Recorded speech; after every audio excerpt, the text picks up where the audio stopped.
अभिनव मंत्री का समय सुपरवाइज चल रहा है। ठीक है, मेरा नाम विवेक पांचाली, मैं योग का विद्यार्थी हूँ और जिस प्रकार से 18 नवंबर को हर साल प्राकृतिक चिकित्सा दिवस मनाया जाता है, तो आप सभी को प्राकृतिक चिकित्सा दिवस की ढेर सारी शुभकामनाएं। और हम योग के साथ साथ आयुर्वेद जो है वो भी प्राकृतिक चिकित्सा ही के मतलब निबंध ही है, सब एक जैसे ही। मतलब आयुर्वेद का मतलब भी होता है प्राकृतिक चिकित्सा, तो पता ही आपको। तो मैं कुछ ऐसी सिंपल टिप्स और जो दिनचर्या होती है दिन भर में जो हम छोटे छोटे काम करते हैं, बहुत सारी गलतियां कर देते हैं हम, तो वो उसको सुधारने के लिए कुछ हेल्थ टिप्स मैं आपके साथ शेयर करना चाहूँगा, तो आप कर सकते हैं, मतलब इसको ध्यान में रख सकते हैं। तो ऐसा कहते हैं कि आयुर्वेद की दिनचर्या के बारे में आपको बताना चाहूँगा। सुबह उठ के रात में सोने तक हम क्या क्या चीज़ को परिवर्तन कर सकते हैं, जो आप गलती करते हो उसको सुधार सकते हैं। ठीक है, तो सबसे पहले आयुर्वेद के 4 नियम जो माने जाते हैं।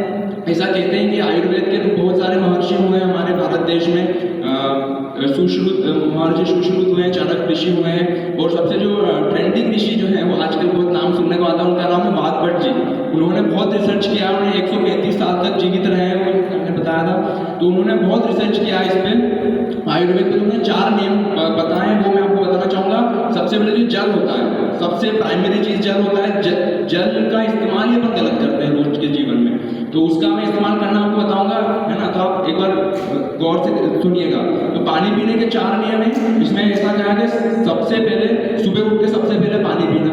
पानी पीने के 4 नियम में पहला नियम आता है सुबह उठ के सबसे पहले पानी पीना। जैसे आपकी आँख खुलती है, आप सबसे पहले पानी पिए। और पानी उसमें सबसे अच्छा कहा जाता है, अगर आप ताम्र पात्र है आपका, तांबे का जो कोई बर्तन, उसमें पानी पिएंगे तो सबसे सही माना जाता है। उससे आपके आंतें भी साफ हो जाएगा और फ्रेश अच्छे से हो जाएगा। ठीक है, पहला नियम है कि सुबह उठते सबसे पहले पानी पीना है। और दूसरा ये नियम है खाना खाने के 1 घंटे बाद पानी पीना है। जैसे कि सर ने भी बताया था, जठर वाला पूरा वो जो साइंस टेक्नोलॉजी है, तो वो इसी पे काम करते हैं। अगर आप जब भी खाना खाएं तो गलती से भी खाना खाने के बाद पानी ना पिए। मैंने बहुत से घरों में देखता हूँ, मैं हमारे परिवार में जैसे खाना खाते हैं साथ में 1 जग या लोटा गिलास पानी रखते हैं, और जैसे खाना खाए गट पूरा गिलास दूध देते हैं। तो सबसे बड़ी समस्या है, इससे क्या होता है, जठर बुझ जाती है, आपका खाना पचता नहीं, सड़ता है और बहुत सारे रोग उत्पन्न करता है। तो इसका ध्यान रखिए। तीसरा नियम कहते हैं कभी भी पानी पिए तो आप घूट घूट करके पिए। ये गट मैंने बताया था ना आपको, जो एक गिलास होता है पूरा ऐसा उतार लेते हैं, तो वो बहुत गलत चीज़ है, उससे बहुत सारी समस्या आ जाएगी आपको। तो तीसरा नियम आप अवश्य ध्यान रखें। और चौथा नियम है ठंडा पानी कभी ना पिए। ठंडा पानी इन द सेंस फ्रीज का जो पानी होता है वो, क्योंकि वो आप अगर आप ठंडा पानी पिएंगे तो सबसे पहले आपके पेट को ठंडा करेगा। पेट ठंडा होगा तो दिल ठंडा हो जाएगा, हृदय ठंडा होगा तो मस्तिष्क ठंडा हो जाएगा। और ये तो 3 चीज़ ठंडी हो जाती है तो आदमी ठंडा हो जाता है। और आदमी एक कंडीशन में ठंडा होता है जब वो राम नाम सुनते जाता है। तो कृपया ध्यान रहे, मैं आपसे निवेदन करना चाहूँगा, गर्भवत कभी ठंडा पानी ना पिए। अभी ठंड का मौसम है तो आप गुनगुना करके पानी पिए। और 5वां नियम छोटा सा है, कभी भी आप पानी पिए जितना संभव हो सके आप बैठकर पानी पिए। सबसे सर्वोत्तम जो पानी पीने की जो स्थिति होती है वो ऐसी उकड़ू आसन में बैठ के पानी पीना। उकड़ू आसन आप सब जानते हैं, जो हम मलासन करते हैं, जिस आसन में हम मल त्याग करते हैं सुबह से, उसको उकड़ू आसन बोलते हैं। आप उस आसन में सब पानी पीजिए, खाना खाइए, सबसे बेहतर। आप कभी बीमार होंगे नहीं, आपको किसी डॉक्टर के पास जाने की आवश्यकता होगी। ठीक है, अब मैं आपको सुबह उठते से रात में सोने तक की जो दिनचर्या है वो बताना चाहूँगा, एक शॉर्ट फॉर्म में बता दूंगा मैं। तो सबसे पहले अगर आपको स्वस्थ रहना है तो आप सूर्योदय से पूर्व उठिए। सूर्योदय हमारे यहाँ कितने 6 साढ़े 6 बजे हो जाता है, तो आप 6 बजे पहले उठिए ब्रह्म मुहूर्त में। ठीक है, दूसरा है सबसे पहले जो काम बताया था हमने, ताम्र पात्र वाला जो पानी पीजिए आप। और उसमें लोग कंजूसी करते हैं कि पानी जरा सा पीते हैं, तो सुबह सुबह उठ के आप पानी गिलास से काम नहीं चलेगा, आप लोटा है जग भर के पानी पीजिए। ठीक है, और जितने भी नियम मैं अभी आपको बताऊंगा, सारे नियम मैं खुद फॉलो करता हूँ, इस कारण से मैं आपको बता रहा हूँ। एक भी नियम ऐसा नहीं जो मैं फॉलो नहीं करता हूँ। ठीक है, फिर सबसे पहले होता है आप पानी पीजिए, फिर आप फ्रेश होइए, तो बहुत शानदार, मतलब कम समय में आप फ्रेश हो जाएंगे। ठीक है, फिर दूसरा है कि उसके आगे जब समय पड़ता है फिर प्राणायाम करिए, आसन करिए, कसरत, योग जो भी आप करिए, आप 1-1.5 घंटा आपकी बॉडी को दीजिए। फिर सबसे बड़ी चीज़ जो होती है योग, आयुर्वेद और प्राकृतिक चिकित्सा में आहार की, तो आहार का बहुत लोग ध्यान नहीं रखते हैं आजकल। तो आपका जो नाश्ता होता है, नाश्ता सुबह का भोजन, वो आपका लगभग 7 से 9 बजे के बीच में हो जाना चाहिए अगर आपको स्वस्थ रहना है तो। और जो सुबह का नाश्ता वो सबसे हेवियर होना चाहिए। आजकल जब से अंग्रेज आए, जब से कुछ से परिवर्तन आ गया है हमारे भारत की जो खाने पीने की पद्धति में, वो बोलते हैं नाश्ता कम करो, फिर दिन का भोजन ज़्यादा करो, रात का भोजन 56 भोग जैसा करो, तो ये गलत चीज़ है ना। तो सुबह का जो नाश्ता आपका जो भोजन ब्रेकफास्ट वो सबसे हेवियर होना चाहिए, और रोज 7 बजे से 9 बजे के बीच में हो जाना चाहिए अगर आपको स्वस्थ रहना है। और इसके बाद फिर अगर बात आती है पानी, तो 1 घंटे बाद ही पीना है। पर अगर बहुत सारी समस्याएं रहती है लोगों को, कोई भोजन चरका लगे या कुछ पानी आवश्यकता रहती है, तो आप पेय पदार्थ में सुबह सिर्फ अनुमति दी गई है कि रस की, रस या तो सब्जी का रस हो सकता है, फलों का रस, पानी 1 घंटे बाद सिर्फ रस पी सकते हैं। फिर आता है दोपहर का लंच, है ना। दोपहर का लंच आपका लगभग 12 से 2 बजे के बीच में होना चाहिए, सबसे आदर्श समय माना जाता है, आइडियल टाइम आपके लंच करने का, है ना। तो ये इस लंच आप थोड़ा मतलब कर सकते हैं ठीक ठाक, या रोटी दाल चावल जो भी आपको लगे। और इसके बाद जो पेय पदार्थ मैंने बताया था, पानी तो 1 घंटे बाद ही पीना है, और पेय पदार्थ में आप दही, छाछ, मट्ठा, लस्सी ये सब ले सकते हैं, ये छूट है। और बाकी फिर आपका डिनर है, सबसे ज़्यादा आजकल जो समस्या में देखता हूँ, डायबिटीज, हाइपरटेंशन, आर्थराइटिस और जितनी भी सारी समस्याएं बीपी की और माइग्रेन की, सब एक ही चीज़ से होती है। अगर आप एक आपके जीवन में एक चीज़ पालन कर लें कि सूर्य अस्त के बाद आप अन्न ग्रहण ना करें, तो आपकी सारी समस्या सब समाप्त हो जाएगी। हमारे उज्जैन में लगभग 6 साढ़े 6 बजे के समथिंग सूर्य अस्त हो जाता है, तो आप कोशिश करें कि आपका डिनर 6 साढ़े 6 बजे हो जाए। साढ़े 6 बजे के बाद आप खाना नहीं, अपने शरीर को 6:30 बजे बाद खाना चाहिए भी नहीं, वो तो हम लगे रहते हैं रात में भोजन करते हैं ज़्यादा, ठीक है। तो ये अगर आपने एक नियम सिर्फ पालन कर लिया तो आपकी बहुत सारी समस्याओं से आप मुक्त हो जाएंगे। और जैसे कि मैंने बताया, खाना शाम का डिनर भी आपने कर लिया 6:30 बजे, इसके बाद पानी तो पीना है 1 घंटे बाद। तो फिर आप बोलोगे कि पेय पदार्थ में क्या पी सकते हैं, तो इसके लिए सिर्फ एक छूट दी गई है दूध की, आप दूध पी सकते हैं, ठीक है। ये आ गया आहार में, आहार वाली चीज़ें। और फिर जैसे सर ने बताया था चाय कॉफ़ी, सबसे मैं आपको बताना चाहूँगा कि चाय और कॉफ़ी ये कलयुग का जहर है। चाय, कॉफ़ी, शक्कर और नमक, जैसे कि आपने देखा होगा एक युग में कालकूट विष था ना, जो शिव जी ने पिया था, गले में रख लिया था, तो कलयुग का विष चाय को माना जाता है। तो आप उन्हें बुरा माने सही माने, चाय तो छोड़नी पड़ेगी। अगर ये नहीं छोड़ी आपने तो आप मतलब स्लो पॉइजन, मृत्यु बहुत करीब है आपकी चाय कॉफ़ी, क्योंकि इसमें साइंटिफिकली माना जाता है कैफीन और टेनिन नाम के केमिकल्स होते हैं, बहुत सारी नशीले पदार्थ हैं। इसका डिस्क्रिप्शन कभी और बाद में देंगे, अभी समय की विडंबना इसलिए मैं बताना चाहूँगा। और बाकी जैसे कि आजकल बहुत खराब चीज़ आ गई है नाश्ते में, लोग ना ये चाय, coffee, biscuit, toast, bread, cold drinks, इनको बहुत ऐड कर लिया, ये बहुत गलत चीज़ है ना। वैसे बोला जाए तो ये भारत की है भी, सारी जो चीज़ें विदेशी है ना। और ये मतलब पुराने मैदे से, सड़े मैदे से बनती, तो आप ये नाश्ते में इन चीज़ों को हटा के आप स्प्राउट रस ये लीजिए। फिर दूसरा है, ये आजकल बहुत युवाओं को बहुत देखता हूँ मैं, ये hot dog, cold dog, pizza, burger, momos, chow mein, Manchurian, ये चीज़ों का आप त्याग करें। और अधिकतर मैंने देखा है कि इन सब चीज़ों की चौपाटी ना सूर्यास्त के बाद ही लगती है ना। शाम को 6:30 से 7 बजे बाद आप खाने जाते हो, मूंग हो रही है, तो कभी आपको खाना भी होता है महीने 2 महीने 6 महीने निकाल खाइए, जैसे कि बंद मत करिए, कम करिए, सर ने बताया। पर वो अच्छी चीज़ नहीं है, ये बहुत सारी चीज़ें बनाई है भारत में, हमारे हिंदुस्तान घुसा चीज़ें, तो वो खाइए, सब चीज़ों के चक्कर में मत पड़िएगा। फिर दूसरा आता है, ये तो आहार की बात हो गई। आप दिनचर्या में जो हम बहुत बड़ी बड़ी गलतियां करते हैं, मैं आपको बताना चाहूँगा। सबसे पहले सुबह उठते से हम एक सबसे बड़ा मूर्खता का काम करते हैं, ब्रश करना। ब्रश करते हैं आप सभी, है ना। तो अब आप बोलोगे कि आप मूर्खता क्यों बोल रहे हो ब्रश करने में, तो मूर्खता इस बात में, आप में से जो झाग वाले टूथपेस्ट से ब्रश बोल बोल करता हाथ खड़ा करिए, लगभग सभी करते हैं, सभी करते हैं।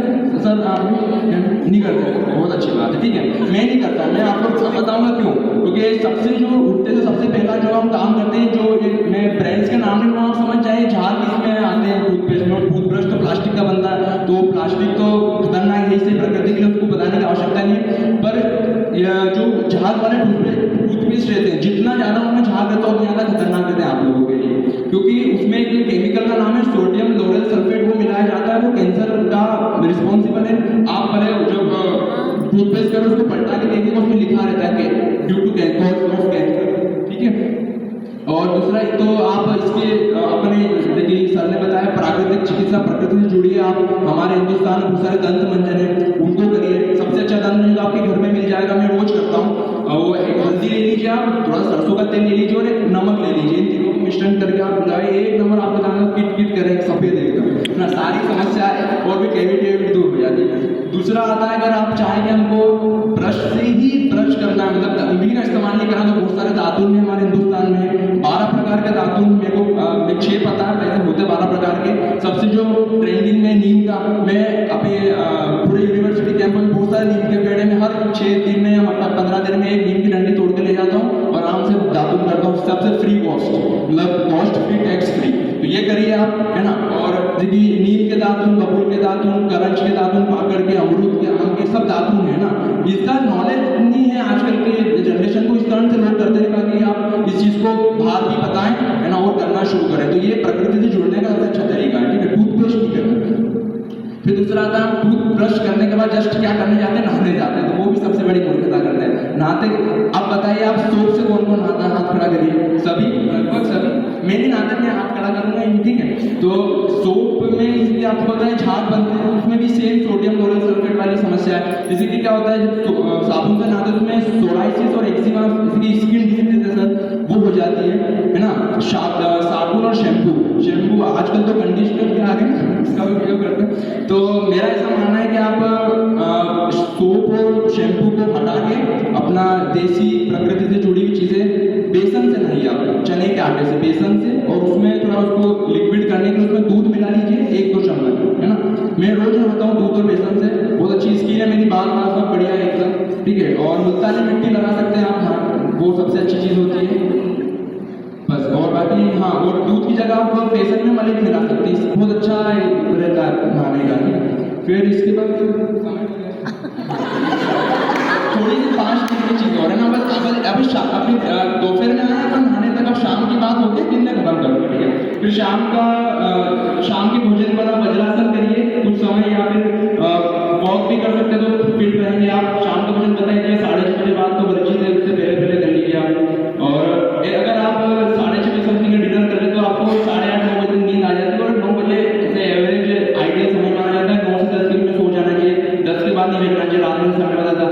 प्रकृति के हिसाब से जिएंगे आपको, दिन में आपका सारा काम है, रात सोने के लिए बनी है, ठीक है बस। और बाकी फिट रहने के लिए आजकल बहुत सारी समस्या में देखिए, रेफ्रिजरेटर का जो खाना रहता है ना वो बहुत बीमार करता है, तो उसके लिए एक छूट है, रेफ्रिजरेटर के जो भी खाना आप निकालें बाहर, उसको 48 मिनट तक रूम टेम्परेचर पर रखिए, फिर उसको खाइए तो आप बीमार नहीं पड़ेंगे, तो पड़ सकते हैं बीमार। दूसरा ये कि आजकल पुरुषों में कैंसर आता है, प्रोस्टेट कैंसर होने की वो संभावना आजकल बहुत देखी जा रही है ना। मैं योग विद्यार्थी के साथ साथ योग शिक्षक हूँ, इसलिए बहुत सारे पेशेंट में भी देखता हूँ, तो बहुत सारी समस्याएं प्रोस्टेट कैंसर की शायद ज़्यादातर पुरुषों में आती है। तो वो आती है, मतलब एक बहुत बड़ी समस्या आजकल हो गई है। पुरुष लोग ना खड़े खड़े मूत्र करते हैं, तो आपको कभी भी मूत्र करें तो आप बैठ के करें, सबसे बड़ी समस्या है। क्योंकि उसमें क्या होता है कि जो गैल ब्लैडर में जो मूत्र इकट्ठा होता है वो जो खड़े खड़े आप करते तो पूरा वो बाहर नहीं आ पाता है। तो अगर आप उग्र आसन में बैठ के मूत्र करेंगे तो आपका प्रोस्टेट कैंसर से बच जाएंगे, बहुत सारी समस्या आपसे दूर हो जाएगी। और चीनी नमक का सर ने बताया क्या है, ये भी आधुनिक जहर है कलयुग के, तो इन्हें भी आप हटाइए। तो चीनी की जगह आप मिश्री का उपयोग कर सकते हैं, और जो नमक आता है जो समुद्र वाला, उसकी जगह आप सेंधा नमक, काला नमक का यूज कर सकते हैं। और जैसे कि जो एलोपैथी जो पद्धति है वो कहती है कि जैसे सभी सर ने बताया कि एलोपैथी पद्धति में आप किसी गोली में आपने 5 मिनट में आपका मतलब वो सिर उतर जाता है, सिर दुखना बंद हो जाता है। तो एलोपैथी जो पद्धति वो ये कहती है कि आप बीमार हुई और उसके बाद हमारा ट्रीटमेंट लीजिए, आप तो 5-10 मिनट सबसे जल्दी आपको वो बीमारी को खत्म कर देंगे। पर हमारा आयुर्वेद ने कहता है बीमारी नहीं बढ़ेगी। ये जितने मैंने आपको जो दिनचर्या बताइए, अगर आपसे कोशिश करें, मतलब कोशिश करिएगा इसको पालन करने का, ये करते तो आप बीमार ही नहीं पड़ेंगे। तो मैं चाहता हूँ कि प्राकृतिक चिकित्सा दिवस और हमारे आयुर्वेद के लिए जोरदार तालियां हो जाए।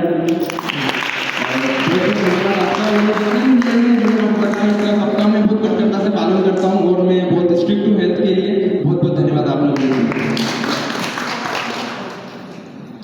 धन्यवाद विवेक जी, आपने बहुत ही कम चीज़ों को जोड़ा है मुझे लगता है, या ज़्यादा चीज़ों को जोड़ा है, क्या लगता है? बोलिए, अभी आपको बोलना पड़ेगा थोड़ा विवेक जी के लिए।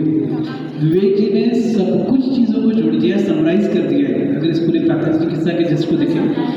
और सबसे अच्छी बात है कि आपके बीच से विवेक जी हैं, और इतनी सारी अपने विवेक के माध्यम से सब चीज़ें सेल्फ फॉलो करते हैं। तो विवेक जी के लिए भी बहुत अच्छे से तारीफ करना चाहिए।